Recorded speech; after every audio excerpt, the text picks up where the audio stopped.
turajyana hatagira ikintu ashobora no kuba yarasobanura ati oya ntabwo nshaka ko ari icyako turajyana rwose nibyo twasezeranye. Aragenda agiye kumukurwa aravuga ati nsaba icyo ushaka aha ngaha rero iyerekwa ryanjye rirasohoye. Noneho aramubwira ati mpereza aramubwira ati gira focus kugira ngo uzagere ku iyerekwa ryawe ugomba kugira focus, ugomba kugira intumbero, ntukuri intumbero yawe.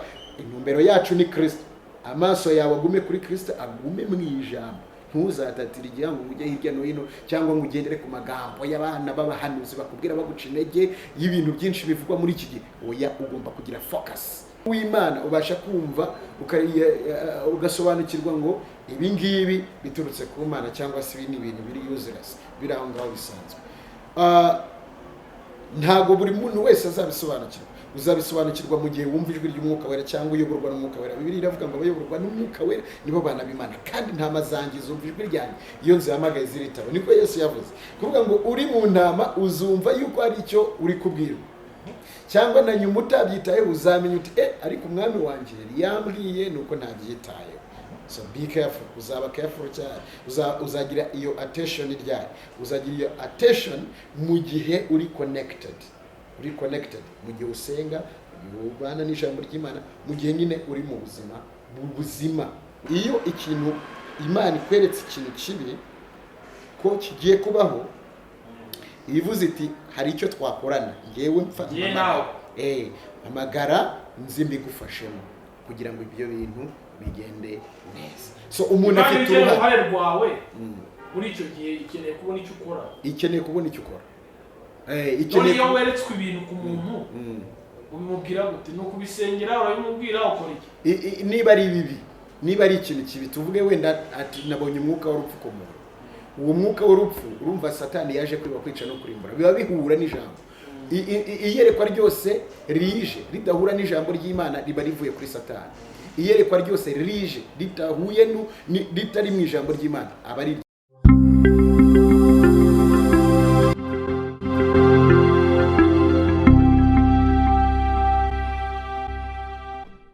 uyu mwanya tugira umugisha wo kubana namwe, ni iby'agaciro gakomeye. Hanyuma ubushize nabwo twari kumwe, n'umunsi turi kumwe, n'ubutaha tuzaba turi kumwe. Tukiri mu isi turashima Imana ko ikomeje kuduhagararaho. Imana yabwe icyubahiro. Nge Ndikuzo Emi, ndi ku Ihumure TV, ngira umugisha wo kongera kubana namwe. Uri kureba iki kiganiro musaba umugisha, ndavuga nti Imana Data ariyo so iguha umugisha utagabanije. Umugisha yarawuguhaye, ahubwo inkomezi yawo n'ibimenyetso bifatika kugira ngo umugisha uhagazemo benshi bawubone kuko mugiye kubusangira. Imana yabwe icyubahiro. Ndashimira wakoze subscribe. Imana iguha umugisha, nose ndagusabiye pe. Nawe utarayikora uyikore kugira ngo dusangire iby'umumaro. Hanyuma ukore like niba ukunze iki kiganiro. Naho hasi hari ibindi biganiro ushobora kubireba. Ni ijambo ry'Imana, ni ubuhamya, kandi nzi neza ko hari icyo Imana yiteguye kugukorera niba kumva iyi message. Hanyuma inkunga ikomeye ni ugukora share cyangwa se gusangiza undi muntu umwe, babiri, batatu iki kiganiro. Imana iguha umugisha kandi Imana ikugire neza. Ndashimira abari muri Leta Zunze Ubumwe za Amerika bafata umwanya kugira ngo barebe ibiganiro tuba twakoze. Imana ibahe umugisha muri bene wacu beza. Abari ku mugabane w'Uburayi namwe nuko tubasabira. Abari ku mugabane wa Aziya ndetse bari muri Australia namwe, n'abari hano muri Afurika iwacu by'umwihariko Kigali, Imana Data ibahe umugisha kubw'uyu mwanya wanyu w'agaciro wo kureba ibi biganiro dukora. Kw'Ihumure TV rero, mbere yuko tugira ibyo tugarukaho cyane tubanza gusenga. Munyemeye dufata akanya gato dusenge, hanyuma twakire uyu mugabo mureba cyangwa se uyu musore mureba uri imbere yacu, tuze kureba topic y'uyu munsi. Data, turagushimye kugize neza, tugushimiye ubuntu bwawe n'urukundo rwawe no kugira neza kwawe. Wadukoreye ibikomeye twe tutari gushobora. Mu isi ibamo ibiciro bihanitse, mu isi ibamo impanuka, mu isi ibamo abarwayi, mu isi irimo amadivorce, mu isi irimo depression, mu isi yo kwigunga no kwiheba, mu isi y'ako gahinda kose gakabije, mu isi y'intambara y'amasasu n'imbunda, mu isi y'amagambo, mu isi yo gukuramo inda, mu isi yo kutabyara, mu isi yo kutabona abo dushakana nabo n'abo twabifuzaga, mu isi yo kutubaka twe dukeneye kubaka, mu isi y'inzara abantu bashonje, mu isi y'imvura n'izuba. Yohani ahishuriwe arandika ngo nza hubakwa ari ku ntebe y'ubwami bw'umubi. Ahangaha niho twicaye, niho tugendagenda, niho twifuza gukiranukira ariko bikatugora, nyamara twakiranutse kubw'amaraso yawe, izina ryawe rihabwe icyubahiro. Umuntu wese utukurikiranye muri umwanya w'umugisha kuko yafashe umwanya ukomeye wo kureba iki kiganiro, agira umutima wo kumva hari undi muntu yagisangiza, ndetse agira umutima wo kumva ko azagaruka kureba ikindi kiganiro cy'ubutaha. Ijambo ryawe dutambutse hano nta warishigikira wundi, kuko abantu benshi ntibakeneye kumva ayo magambo, bakeneye kubona ibibasetsa kubera ko stress yabaye nyinshi. Ariko birakwiriye ko umuntu wese atega ijambo ugutwi, akumva uburyo ugira neza, kongera kubona ihishurirwa. Izina ryawe rihabwe icyubahiro. Umukozi wawe ntaba ari we, ahubwo akoreshwe nawe by'ubutwari, kugira ngo ubutsinzi Mwuka Wera muhari bwo basha kugaragara muri iki kiganiro. Icyubahiro kibi cyawe byose tubisabye twizeye mu izina rya Yesu, amen. Hanyuma rero turi kumwe n'umupapa twigeze kuba turi kumwe ubushize, cyangwa umusore, ubwo twakoraga kuri topic yavugaga gusenga no kwiriza ubusa. Uyu munsi tugiye kugaruka kuri topic ivuga inzozi n'iyerekwa. Tuze kureba aho bitandukanira, kuko benshi bakeneye gusobanukirwa kandi birumvikana ko muri buze kunyurwa.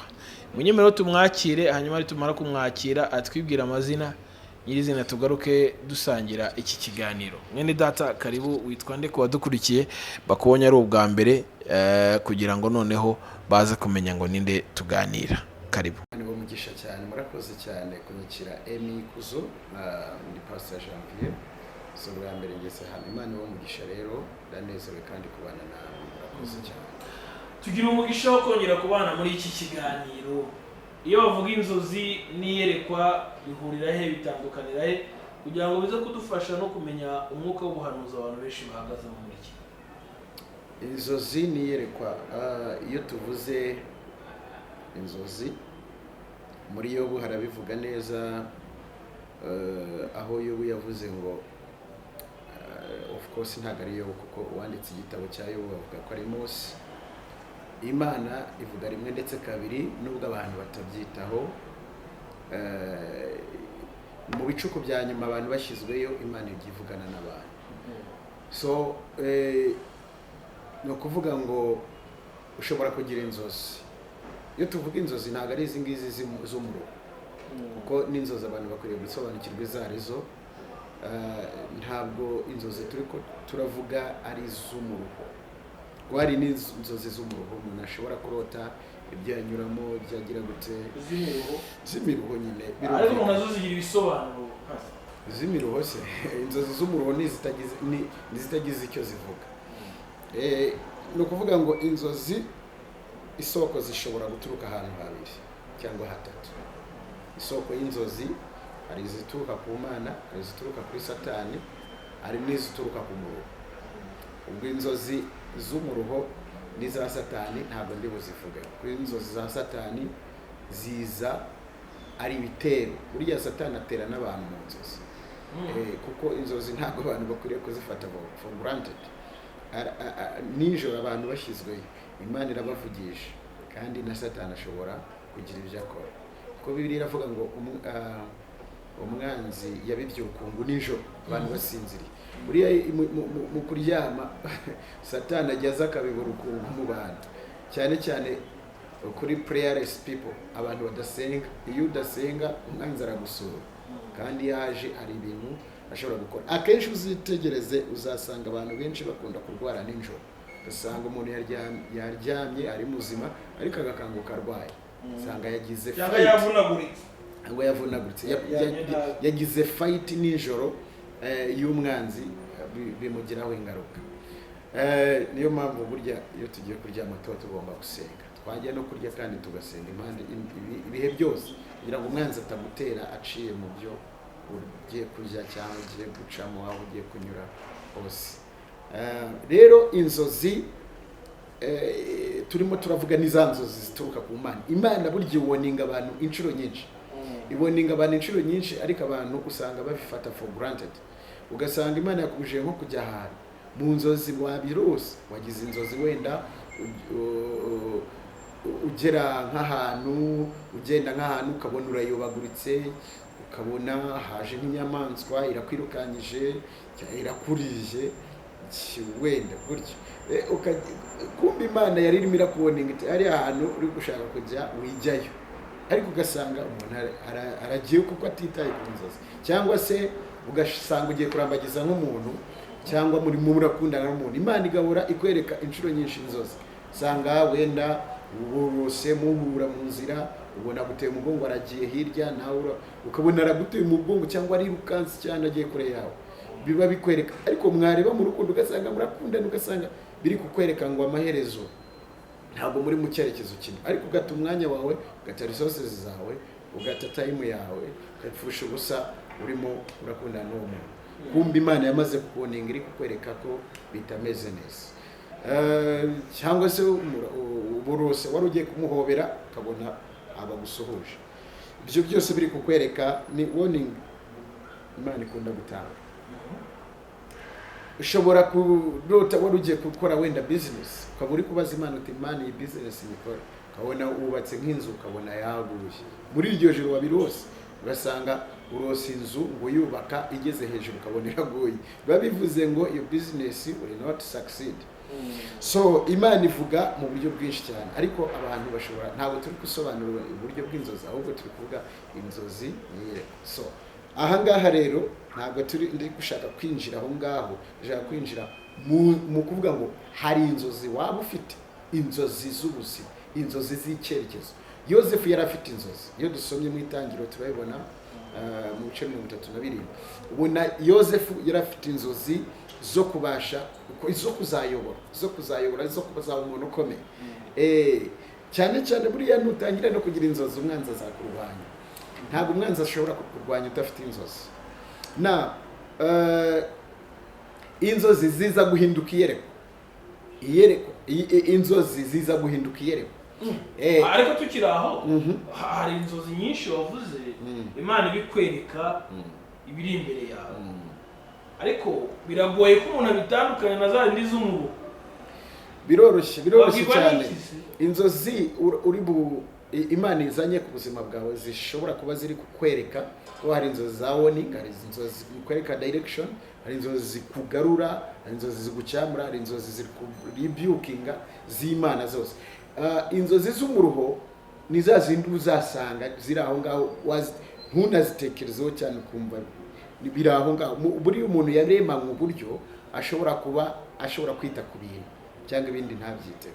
Hari uburyo mu bwonko bw'umuntu ashobora kumenya ngo okay, Yesu yaravuze yigisha avuga ngo intama zanjye zumva ijwi ryanjye, iyo nzihamagaye ziritaba.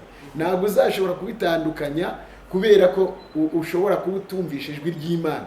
Nyine n'ubundi ijwi ry'Imana rijya ku bantu b'Imana, kuri uw'Imana ubasha kumva ugasobanukirwa ngo ibi ngibi biturutse ku Mana, cyangwa se ibi ni ibintu biri useless, biri aho ngaho bisanzwe.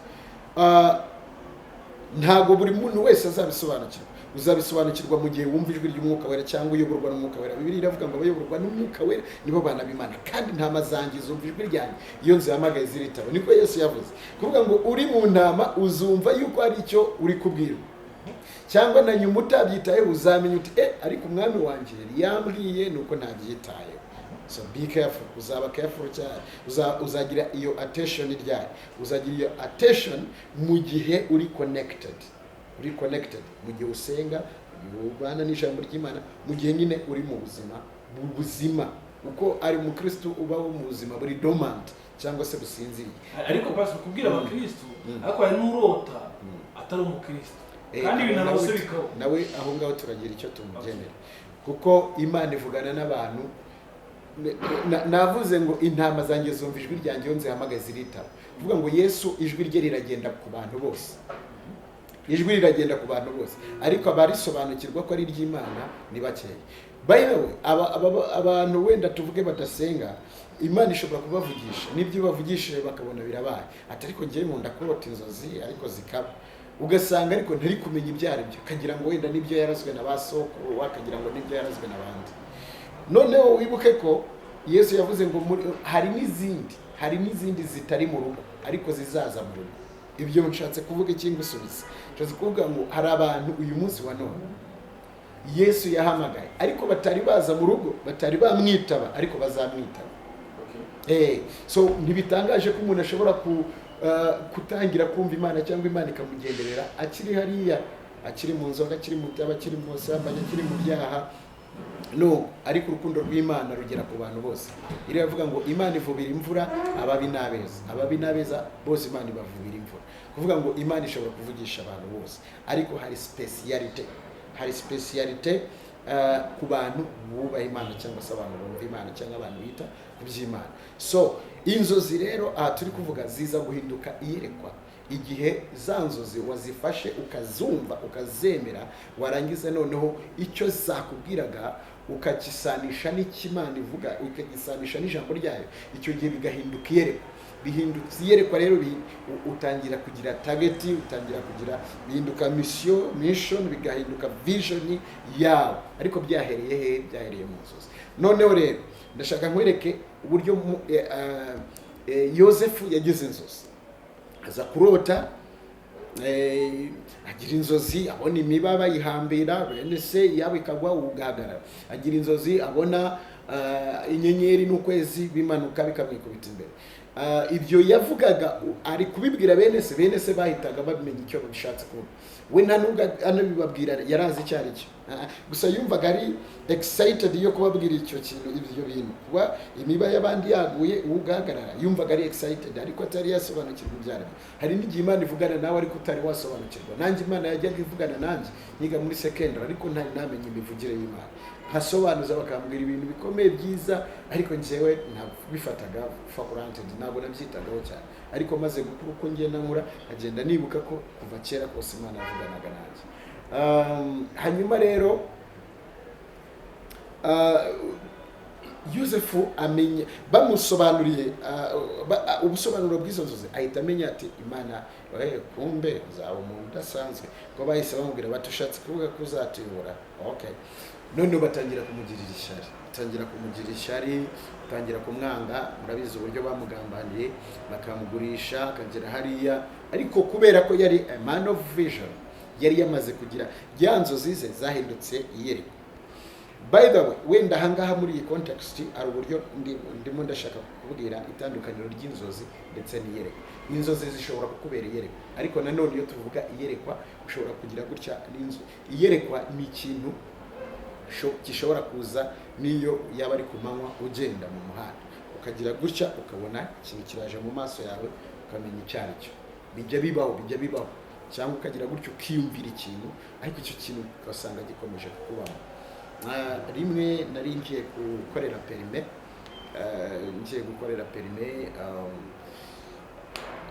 saa 11 maze gusenga, ndi gusaba Imana kugira ngo ubane nanjye.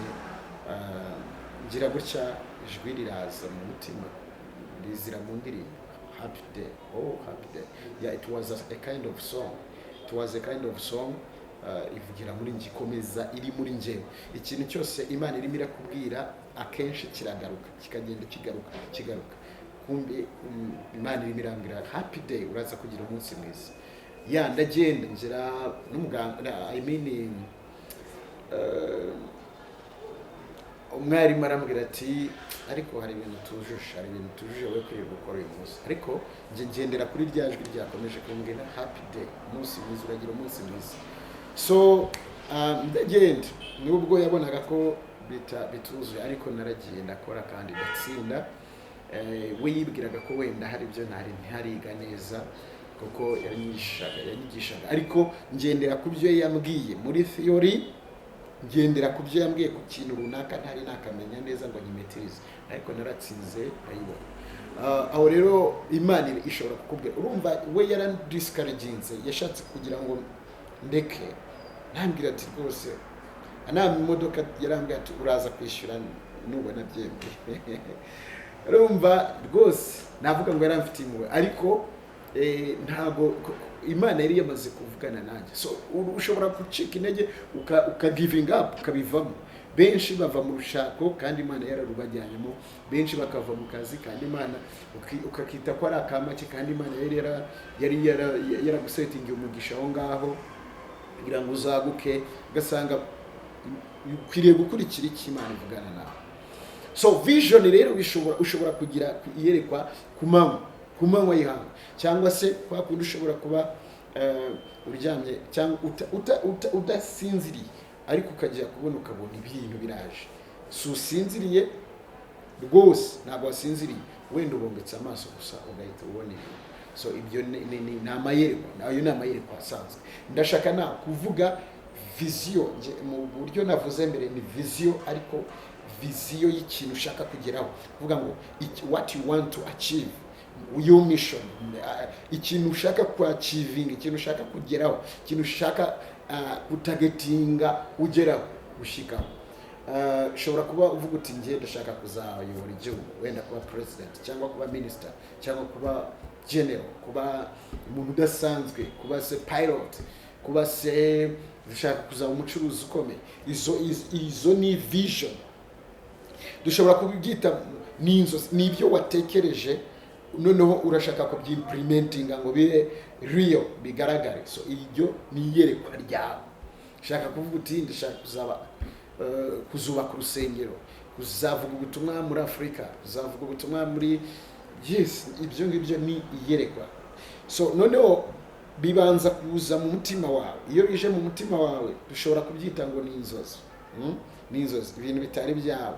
Ariko impamvu abantu babyita inzozi ni ibintu bitari byashyika. So sinzi ntugire ngo ndi kukuvanga, ahubwo unyumve. Ubwo nyine abantu bakuru nibo bashobora kunyumva, ariko n'abatoya barashobora kuba baza kunyumva. Ndaza wenda kubigira clear and clean kugira ngo ku batoya babashe gusobanukirwa. Ahangaha nshatse kuvuga iki? Nshatse kuvuga ko ibintu bitari byaba bishobora kuba byitwa inzozi. Iyo bisohoye nyine za nzozi ziba zisohoye.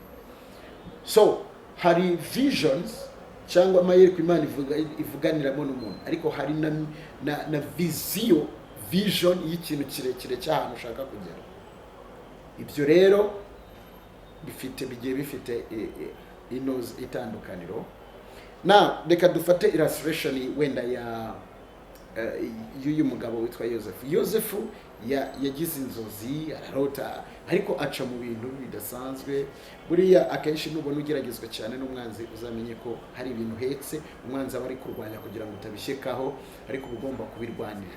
Yageze kwa muka Potifari, ariko arinda inzozi ze, kuko yari yarabwiwe ko azagera kure. So aravuga ati rero niryamana n'uyu mugore ntabwo ndabagengeze ku nzozi zanjye. Arangije arabyanga, nubwo yahuriye n'ingorane akajya muri gereza bamubeshyera.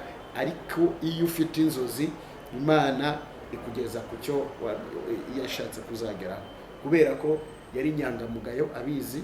Imana yateje ikibazo ibwami, barangije bagira, ni ukuvuga ngo amavuta ye arabakwega, amavuta ye akwega ku ntebe azicaraho. Noneho umwami arota inzozi buri uzisobanura, ariko aramusobanurira, bamuhamagara, baramutumaho, ageze yarabasobanurira. Nubwo wagize izi nzozi zibigiye kuba, ni iyerekwa ry'ibizaba. Dore ibyo weretswe uryamye. So ni ukuvuga ngo byahindutse reality, kubera ko ibyo yarose ni ibintu by'ibizaba. Aramubwira ati ni niryo yereko wagize. So warose, waryamye, urarota, wumvaga ari ibintu wabonye, ni ibintu, ariko ni yereko wagize. So ibyo yamubwiye byarabaye, nuko byabaye. Imyaka 7 y'uburumbuke n'indi myaka 7 y'inzara. So yanamubwiye igisubizo cy'uko ibintu bigomba kumera. Niba ari inzozi mbi ugize cyangwa si yerekwa ritari ryiza, hari uburyo ushobora kuko God reveals in order to redeem. Imana igaragaza ibintu niba ari bibi kugira ngo ibicemure. Buriya kukubwira ngo Imana inyeretse ibi nibi nta kintu biri bukorweho ari bibi, iryo si yerekwa. Imana igomba ibyerekana ibyo bibi kugira ngo igire icyo ikora. Wakora iki cyo gihe?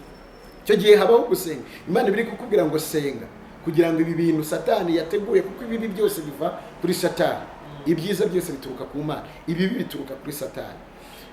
Hari ushobora guhita nibaza ati ariko se ko hari ibyo twumva ngo nzabateza mu gihango oya ntabwo Imana itanga ibibi.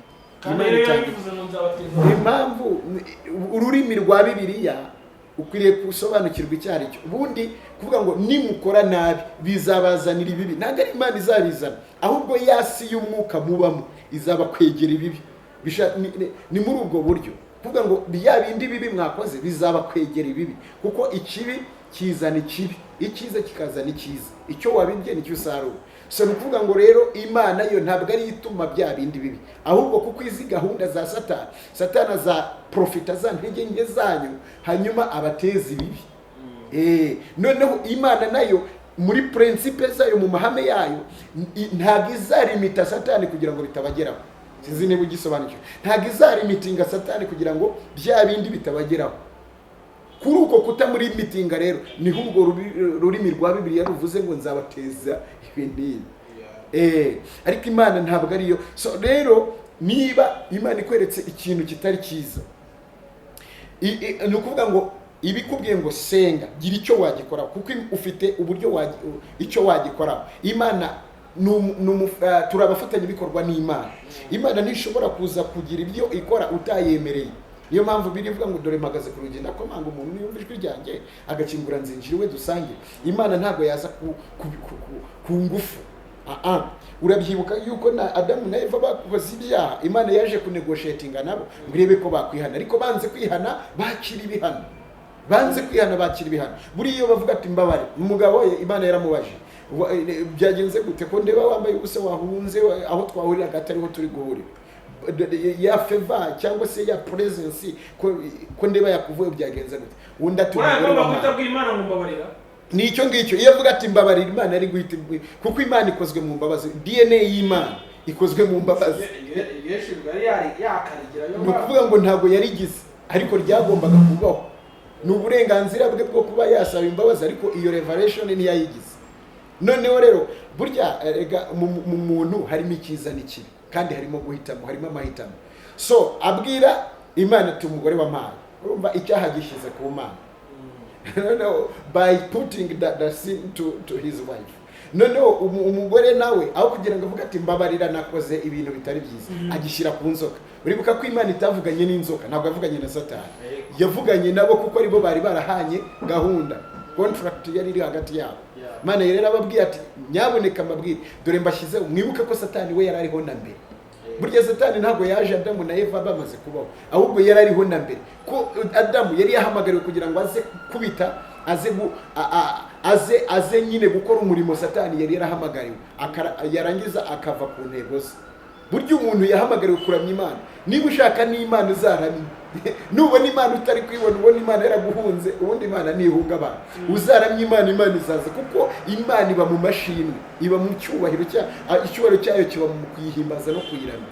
Aho iyo uramije Imana rwose Imana iraza, nta nubwo isaba gukomanga, ihitiza, kuko uba wasubiye muri gahunda y'Imana. Imana yari yaremye uriya mugabo n'umugore kugira ngo bazayiramye, bazakore cya kindi Satani yatezutse ku nshingano. Ko Satani Imana yaramureba imwishimira cyane, yararirimbaga karamya, yaramurikaga mu ijuru kubera amashimwe y'Imana yari akarinze. None watezutse ku nshingano, Imana iravuga iti okay, hari undi wagusimbura.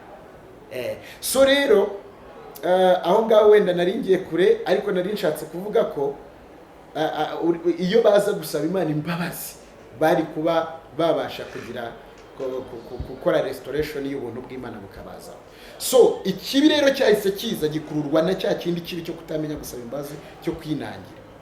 Niyo mpamvu Imana yahise ikora plan B, itisorotinga umwana w'intama kugira ngo ibambike, irabambika kugira ngo habeho indi gahunda ya kabiri Imana izagira. So narindi kuvuga rero, iyo ikintu Imana ikweretse ikintu kibi ko kigiye kubaho, ivuze iti hari icyo twakorana, ngewe mfa amagara nzi mbigufashemo kugira ngo ibyo bintu bigende neza. So umuntu afite uruhare rwawe muri icyo gihe, ikeneye kubona icyo ukora. none iyo weretswe ibintu ku muntu ubimubwira gute? ni ukubisengera urabimubwira ukora iki? niba ari bibi, niba ari ikintu kibi, tuvuge wenda ati nabonye umwuka w'urupfu ku muntu, uwo mwuka w'urupfu urumva Satani yaje kwiba, kwica no kurimbura, biba bihura n'ijambo. Iyerekwa ryose rije ridahura n'ijambo ry'Imana riba rivuye kuri Satani. Iyerekwa ryose rije ritahuye ritari mu ijambo ry'Imana aba ari irya Satani. Ikikubwira iyerekwa ko rije rivuye ku Mana nuko ritajya kure y'ijambo ry'Imana. So none icyo gihe umuntu aba ashobora gusenga, kuko urabizi ko Satani ashobora kuza kwiba, kwica no kurimbura. Noneho rero bityo uzamurwanya, kuko birivuga ngo murwanye Satani nawe azabuhunga, mwegera Imana nayo izabegera. Bityo urasenga isengesho ryo kwirukana Satani, you kick him out, uramwirukana kuvuga uti genda sinzapfa, nzarama kugira ngo namamaze kugira neza ku Imana. So nicyo ngicyo rero iyerekwa, inzozi biza byose bije kugira ngo bifashe umuntu kugira ngo ataspendinga resources ze, igihe cye nabi, kandi Imana yari irimo iramujyana ahantu heza, ugasanga rero ntabwo yakoresheje igihe cye. None se pastor, tukira ahangaha ko tuzi ngo abantu barota baryamye, ariko iyo muvuze kwerekwa ko n'ubu wicaye wakwerekwa, bitandukanira aho ngaho rero nari nabivuzemo ukuntu iyerekwa ushobora kukwerekwa ureba cyangwa usinzira, ariko utari udasinziriye, uhumirije ku maso ugahita ugira ibyo ubona, uhumirije ku maso ukabona, ntusinziriye, ubwonko bwawe ntibwagiye, ariko ugahita ubona ibintu bihura n'ubuhanuzi. None ubuhanuzi oya, kubibwira umuntu akajya banga paseri yanjye aramanuri, nicyo nashaka kubaza. Ibyo ngibyo ni ukuvuga ngo rya yerekwa wamubwiye birihinduka ubuhanuzi mu gihe ari ibintu bitari byabo. Ubuhanuzi ni plan y'Imana ifite ku muntu muri future, mu gihe kizaza. So iyo akubwiye ati neretswe gutya na gutya, wenda Imana ikora ibi n'ibi, wenda n'umuntu utabyara neretswe gutya ubyara umwana w'umuntu. So bihindutse ubuhanuzi bw'ikintu kizaba, bihindutse ubuhanuzi bw'ikintu kizaba. Kuvuga ngo inzozi zihinduka iyerekwa naryo rikaba ryahinduka ubuhanuzi. Inzozi zishobora kubyara iyerekwa naryo rikabyara ubuhanuzi. Nuko nguko bigenda bikurikirana. So ibyitwa inzozi kuko ni ibintu ni planification, cyangwa biracyari biri aho ngaho, biri guplaningwa. Noneho rero iyo umaze kubyandika bihinduka iyerekwa. Bya bindi wagize byaje, za codes zizaje mu nzozi cyangwa mu bitekerezo, uhise ubyandika, bihindutse iyerekwa. So noneho niba ari ibintu for future bizaba mu gihe kizaza, bishobora guhinduka ubuhanuzi. Okay. Tugana ku musozo w'ikiganiro cy'uyu munsi, iyo abantu basobanura inzozi, iyo umuntu akakubwira ngo ngiye nsobanura inzozi, uzambwira inzozi zanjye zisobanura, iyo nayo ni impano. Buri mukristo wese yakabaye asobanura inzozi. Umukristo wese uri mu macyuho afite kuko Bibiliya iravuga ngo muri Yoweri aravuga ngo nzasuka umwuka wanjye ku bantu bose, abantu banjye bose bazasukwaho umwuka. Kuvuga ngo umwuka wera yagenewe gusukwa kuri buri mukristo wese. Noneho ngo abasore n'inkumi bazarota ndetse bazerekwa.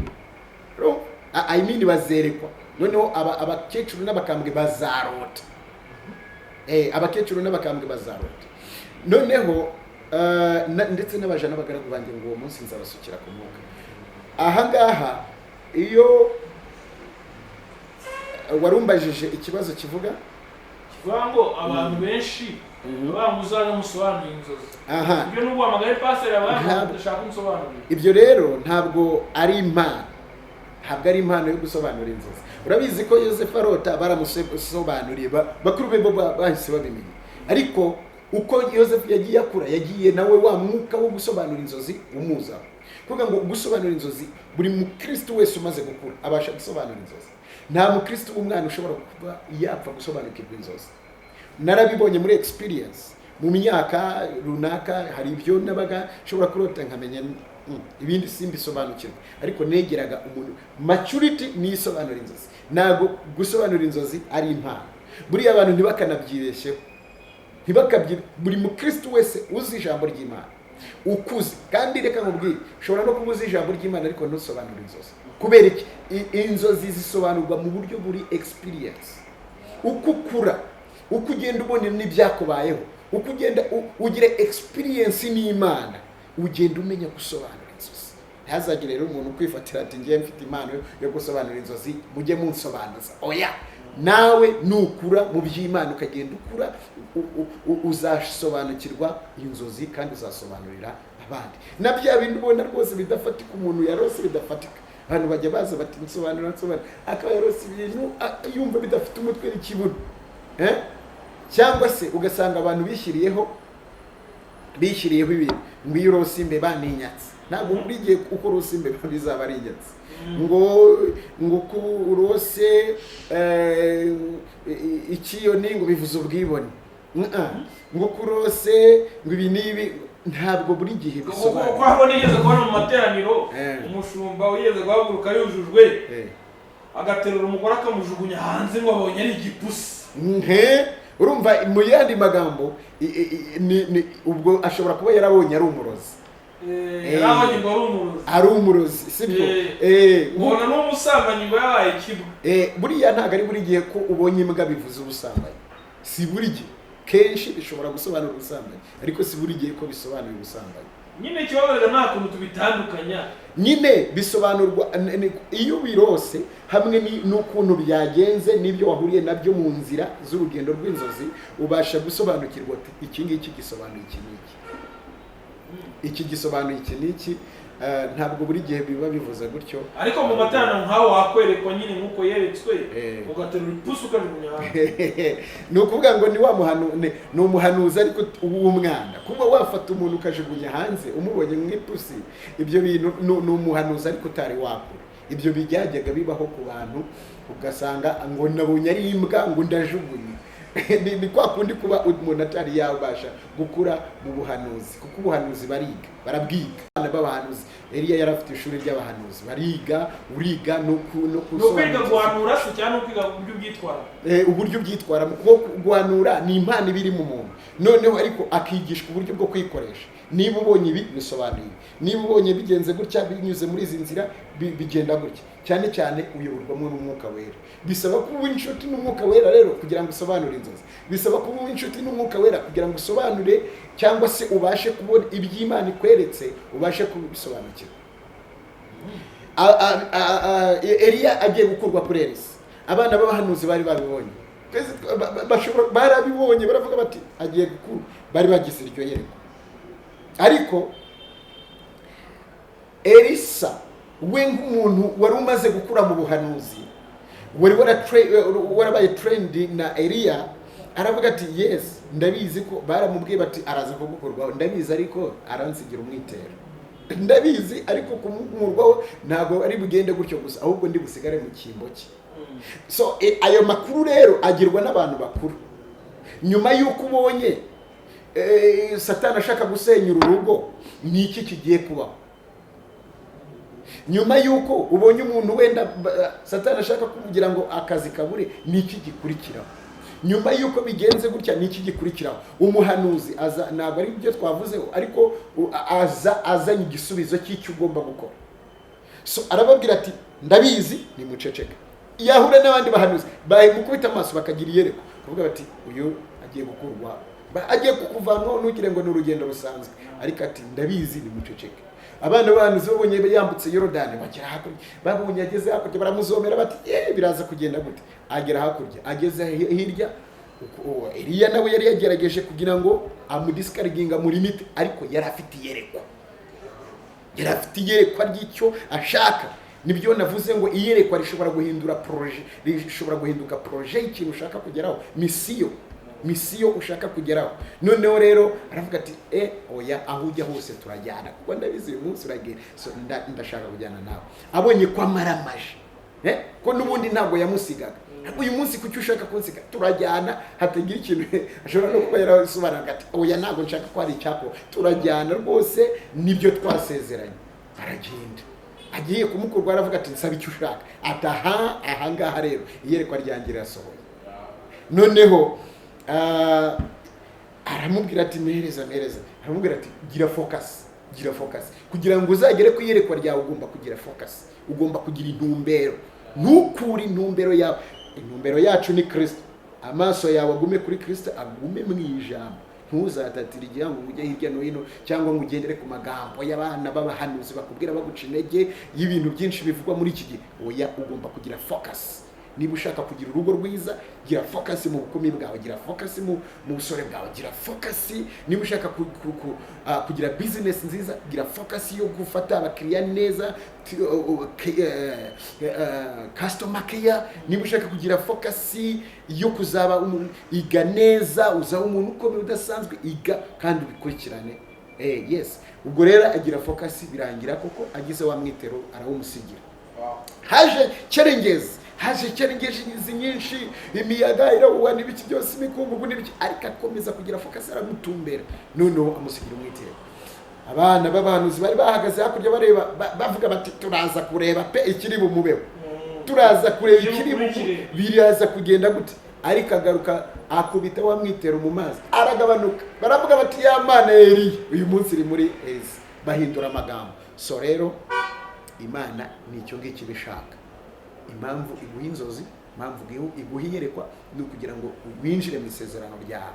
Isezerano ni isezerano rishitse n'iry'ubwami bw'Imana, n'umwuzuro wa Kristo ku buzima bwawe. Umwuzuro wa Kristo ku buzima bwawe n'uwo guhindurira benshi kuri Kristo. Kandi buri wese ukabuhindura ubuzima buhindura, ukabaho mu buzima buhindura budafite imbogamizi, mu buryo bw'umubiri wuzuye, mu buryo bw'umwuka wuzuye. Ibyo byose biragufasha kugira ngo uhindure abakomeye n'aboroheje. Impamvu y'Imana kugira ngo business yawe ikomere na yindi, ni ukugira ngo igufashe mu bwami bw'Imana. Impamvu yo kuba general, yo kuba umuntu ukomeye, yo kugira amaranka, yo kuba umuntu udasanzwe, yo kuba minister, yo kugira icyubahiro, nta yindi, ni yo kugira ngo ubwami bw'Imana bwubake, ugere mu bakomeye, ubamenyeshe Kristo. Impamvu yo kugira ngo wige amashuri menshi, ntabwo ari kugira ngo ube doctor uze wemeza abantu cyangwa se uze urya amafaranga ubyare ugire gute. Ni impamvu yo kugira ngo aho ngaho uzafashe benshi kandi ubazana mu bwami bw'Imana. That's it. Yes, tugana ku musozo. Urakoze cyane. Reka ubutaha tuzareba indi topic, hanyuma nyemerero tugane ku musozo ariko usengera abantu kugira ngo iki kiganiro gikomeze n'isengesho. Murakoze cyane. Mana turagushimiye, izina ryo rihabwa icyubahiro mu izina rya Yesu Kristo. Hari abantu benshi batwumva, bafite inzozi, bafite iyerekwa, bafite aho bashaka kugera. Wuzuze ibyo washyize muri bo. Reka ijambo ryawe Mwami rigira imbaraga muri bo, kandi bahe imbaraga zo kurigenderamo kugira ngo bashyitse bazagere ku ntumbero yabo, bazashyike kuri misiyo yabo. Urakoze Mana, turagushimiye. Reka abasinzire babyuke, ab'inzozi zabo zasinzire zongere zikukanguka, iyerekwa ribyuke, ushyigikire abafite iyerekwa, izina ryo rihabwa icyubahiro. Urakoze, twirukanye inzozi mbi z'umwanzi muri aba bantu mu izina rya Yesu Kristo. Abaterwa n'umwanzi binyuze mu nzozi, abazanirwa iyerekwa ribi riturutse ku mwanzi Satani, reka rikurwe ku buzima bwawe. Umucyo wa Kristo ari mu jambo, bamurikire none kugeza iteka ryose mu izina rya Yesu.